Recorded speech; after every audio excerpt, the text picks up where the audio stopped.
છીએ, સરકાર માય બાપ કહેવાય છે. ધન્ય અમે બેઠા છીએ, તને જરાય ઊણી આંચ નહીં આવવા દે. આ વર્ષ મોડું છે, આવતું વર્ષ વધી સારું થશે. અને તમે તો ધરામાંથી ધાન પેદા કરનારા છો. તમારે મૂંઝાવાનું હોય કોઈ દી આવું કામ ન કીધું તો મેં સુજાવે આપ્યો કે ઈ 1500-2000 કરોડ તમે જો અહીંયા આપ્યા હોત તો ગોપાલ ઇટાલિયા હોય કે અમિત ચાવડા હોય, ઈ કિસાન આક્રોશ રેલી કાઢે કે ગમે કાઢે, કોઈનું પાવલું આવત નહીં. આવું તો મેં સુજાવ પણ આપ્યો. હવે જો અમે વિપક્ષની જ ભૂમિકામાં હોઈએ, ખરેખર તો પત્રકાર તો હોવું જોઈએ, કારણ કે વિપક્ષ નામની કોઈ ચીજ તો છે નહીં અત્યારે. તો આપણી ફરજ શું છે? પ્રજાનો અવાજ જે છે એ તંત્રના કાને અથડાવવાનો. પણ અમે બીજા બધા જે કેટલાક એવા પત્રકારો છે એવા નથી કે અમે તમારું છિદ્ર જ જોઈએ. અમે તો તમારી ખામી હોય તો ખામી ને ખૂબી હોય તો ખૂબી અમે વર્ણન કરી. આજ નરેન્દ્ર મોદીનું 31 ઓક્ટોબરમાં જે સરદાર પટેલના સ્ટેચ્યુમાં કાર્યક્રમ હતો, એને મને એવો પ્રશ્ન પૂછ્યો, એ બધી ગૂગલ ઉપર અવેલેબલ છે કે ભાઈ નરેન્દ્ર મોદી આ તાહીરો કરે છે એ કેટલો એને અધિકાર. મેં 100% તમામે તમામ સરદાર પટેલના સંકલ્પો 1 by 1 ટાંકીને કીધું કે આ તમામ સંકલ્પો અગર કોઈએ પૂરા કર્યા હોય, જેના કાર્યકાળમાં પૂરા થયા હોય, એ નરેન્દ્ર મોદી છે, તો એને અધિકાર તો છે સાહેબ.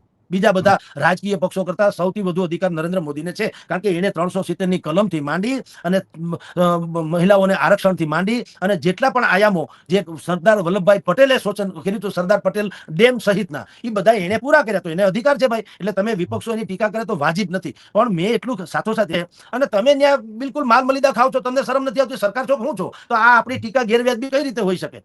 હવે ઈ જેમ જાડુ થયું ને છેલ્લા 1-2 મહિનાથી, તો એવું થઈ ગયું સૌરાષ્ટ્રભરના લાખો કિસાનો જે છે અત્યારે આપણી વાત સાંભળીને સાહેબ એમ કે છે કે તમે બિલકુલ સાચું વાત કહો છો. તો અમે કઈ એને કીધું એટલે ફૂલાઈને નથી બોલતા. અમારો તો ધર્મ છે.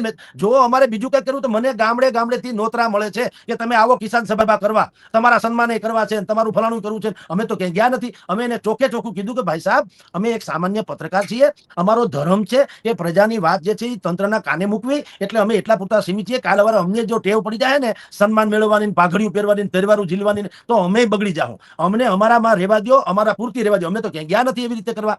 તો અમે મર્યાદા જાળવીને કર્યું. સરકારને સૂચન આપ્યું પણ એને ગોઠવું નથી. સૌરાષ્ટ્રના કોઈ પણ ખેડૂતને રેન્ડમલી ફોન કરીને પૂછી લ્યો, રેન્ડમલી કહું છું, ગમે એનો નંબર પૂછી લ્યો. તમે એમ કહો જગદીશભાઈને તમે હાંભળ્યા, કોઈ ના પડે મને કહેજો.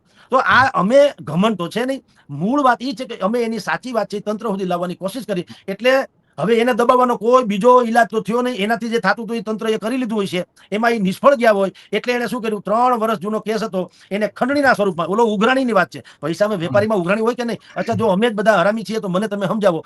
તમારા અમરેલીના તાલુકા ભાજપના એક ભાઈ છે પ્રમુખ, જેને રાજીનામું દેવું પડ્યું, હમણાં એને ઓલા એક દલિતભાઈને મા બેન સામે ગાળું ન દીધી, એનો વાંક હું હતો દલિતભાઈનો કે એ આમ આદમી પાર્ટીની સભામાં ગયો હતો. તો બોલો તમારા તો 18 વાંકા છે, તમે અમને કા કરો લ્યો, એની દરોડા પાડો, કા નથી કરતા? તો મિત્રો, જગદીશ મહેતાએ ભાજપ સરકારને લઈને કરેલા આકરા નિવેદનોથી રાજકીય વર્તુળોમાં ચર્ચા ગરમાઈ છે. ખાસ કરીને નરેન્દ્ર મોદીનું નામ લઈને તેમણે જે સવાલો અને ટોણો માર્યો છે, તેને કારણે આ મુદ્દો વધુ ચર્ચામાં આવ્યો છે. જગદીશ મહેતાના આ નિવેદનો માત્ર રાજકીય આરોપો કે પછી તેમાં કોઈ ગંભીર મુદ્દો છુપાયેલો છે? આ અંગેનો નિર્ણય હવે જનતા પોતે કરશે. એક વાત તો ચોક્કસ છે, રાજકારણમાં જ્યારે કોઈ નેતા પોતાની અસર સામે આટલી સ્પષ્ટ રીતે સવાલ ઉઠાવ્યો ત્યારે ચર્ચા થવી સ્વાભાવિક છે. અને હવે જોવાનું એ રહેશે કે ભાજપ તરફથી આ નિવેદનોનો શું જવાબ આવે છે. આગામી દિવસોમાં આ મુદ્દો કેટલો મોટો બને છે, તમને શું લાગે છે? જગદીશ મહેતાએ સાચો સવાલ ઉઠાવ્યો છે કે પછી આ માત્ર રાજકીય એક નિવેદન છે? તમારો અભિપ્રાય કોમેન્ટમાં જરૂરથી જણાવજો.